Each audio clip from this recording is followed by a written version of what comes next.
it just does the thing. It does the thing, and it always does the thing. Welcome back to Team O'Neill. I'm Wyatt. Today we have the honor and privilege of driving the absolute legend that is the Jeep Cherokee XJ. Everybody's had one of these. Your neighbors had one. You've been in a rollover in one. You've got one in your backyard right now, whatever it is.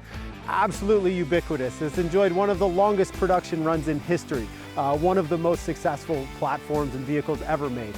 But we're here today to find out, will it rally? All right, so the Jeep XJ Cherokee, production run from 1983 to 2001 and much longer in other parts of the world, but absolutely ubiquitous. First production off-road based kind of unibody vehicle, right? Everything else was body on frame until this. Absolutely revolutionary in its day and age, a unibody off-road vehicle like this, designed by Dick Teague at American Motors, because at that time, American Motors, AMC, owned Jeep. You know, Dick Teague gave us such other wonders of the world as the AMC Gremlin and the Pacer, and worked on a lot of great cars, you know, the AMX and the AMC, you know, the Hornet and the Eagle and all of that. Designed the Cherokee. You know, we've been driving these things out here for decades, doing, you know, security training and military training and off-road training and high-speed driving with these. They are much beloved in the off-road world. So let's give this thing a shot out here on our skid pad. I'm in 4 high. Let's get it going around here. So as far as tires, just so you know, this one's fitted with the Yokohama Geolandar ITs, which are fantastic snow and ice tires. They're one of my favorites. In this size especially, they're like kind of like big Blizzaks. You know, they're open, they've got sipes, they're soft, they're gummy. I love them. They're really good for this. They're not studded, but that's fine on a surface like this. On a skid pad, you know, this is a true 4-wheel drive vehicle. There is no rear bias. It's not gonna oversteer on the throttle. So, you know, you can kind of get a little bit of a long drift going in 4-wheel drive, but not really. If you kind of really overdo it, you're gonna get sort of that 4-wheel slide, 4-wheel drift thing going, which is fun, but you know, not really great at a low speed skid pad. Where this vehicle is gonna shine is when you get a bunch of speed up and you're entering corners on the brakes. At that point, you can really drive this thing like a rally car.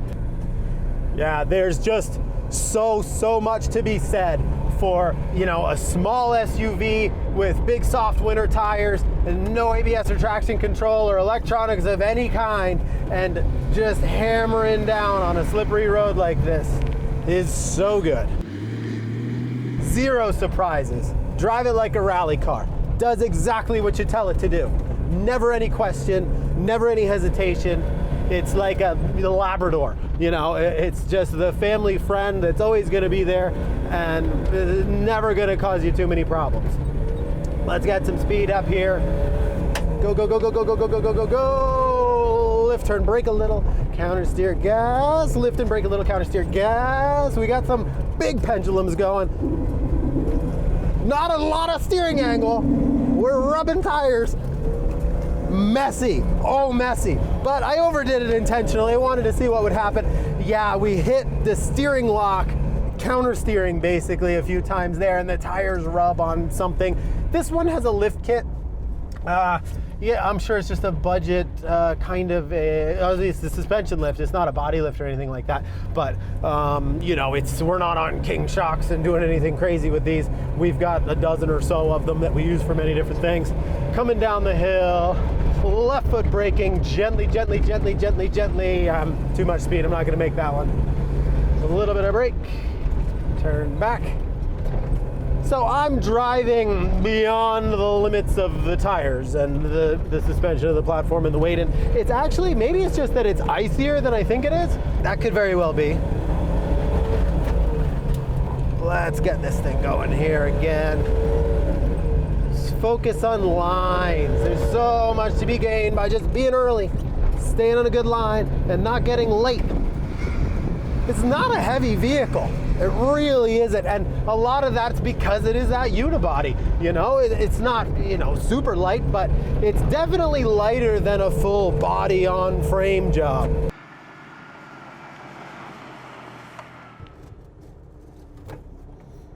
So we did some laps in 4-wheel drive high range, which was fine, but you will find that the front tires lock up pretty easily, and the rear tires are just sort of freewheeling and turning and not doing much braking at all for you. And that's because of the stock brake proportioning.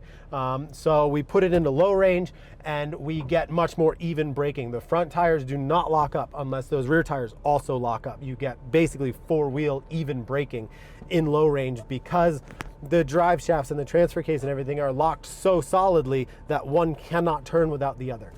There has been some conversation about that in the comment section when I've done it before, but it makes a glaring difference braking on snow and ice like this. If you're in high range, you've basically only got front brake. And if you're in low range, you've got like 4-wheel even braking, which is really good. When you're coming down a hill and it's off camera and you're going too fast, you can brake kind of into a corner and get away with it without just getting massive understeer and going straight into a snowbank. So we're really happy with that, and that's how we're gonna do the hot lap. Other than that, I don't have much else on this vehicle. It is what it is. It's fantastic. It's not the fastest thing out there.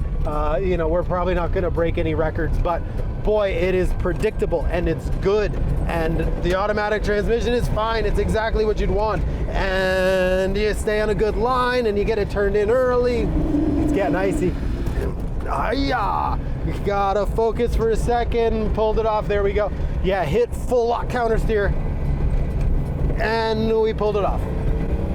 It's really, really fun. Modern small SUV can trace its heritage straight back to this thing. And it's still, even today in 2024, it's so good. Go get one. If you haven't had one, you need one. You can find them cheap. Go buy one and have fun with it.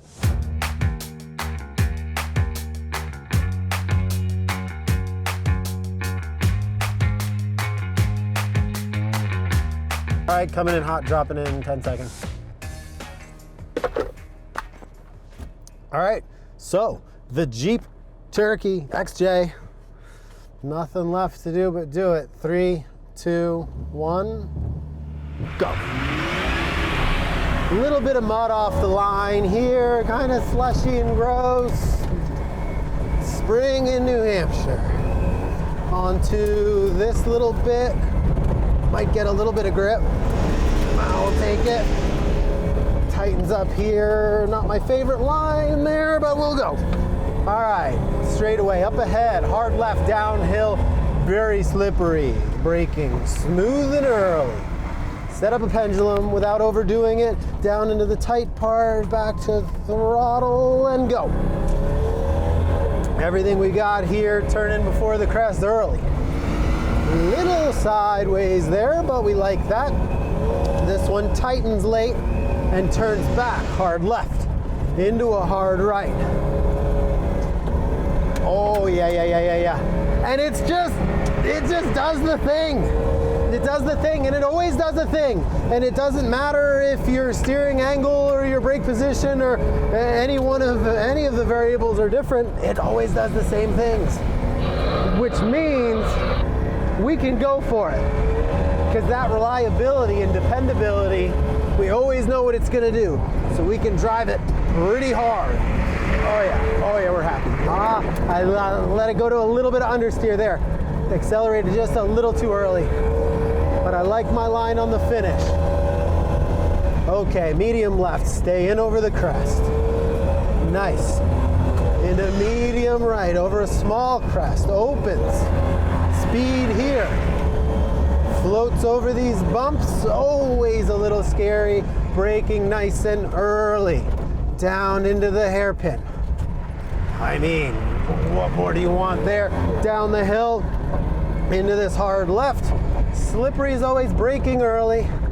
And it kind of, I'm realizing I can run into stuff a little bit too, because there's no plastic bumpers and it's all soft snow. I should have known that sooner. I could have pushed harder. Down the hill with as much speed as I bravely dare. There's the finish. Stop.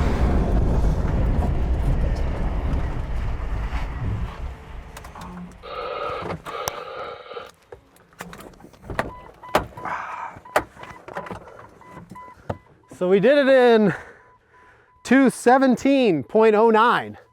which is a good time for the winter, especially because other than this one little mucky spot, it's packed snow and ice everywhere. This thing, it's just because it's super predictable, it's fairly light, it's got decent power, it's got a normal mechanical four-wheel drive system, it's got good tires. 217.09, fourth, right behind the Durango SRT 700 horsepower monster with Blizzaks on it. A little bit just barely faster than the Bronco Badlands. So really good. And again, you know, to beat the Bronco Badlands, which is a brand new vehicle with independent front suspension and a much more performance-based design for high-speed driving, that just shows you a little bit of what some of these old vehicles are capable of. So yeah, if you can't tell, much love for the old XJs, and yeah, that's all we got for you. Thanks for watching. If you're into this kind of thing, like the video, consider subscribing. If you like high-speed driving and you want to maybe do some yourself, check out teamoneil.com. We run courses all year round up here in New England. I hope to see you out there. Until then, have fun, be safe, and we'll catch you next time.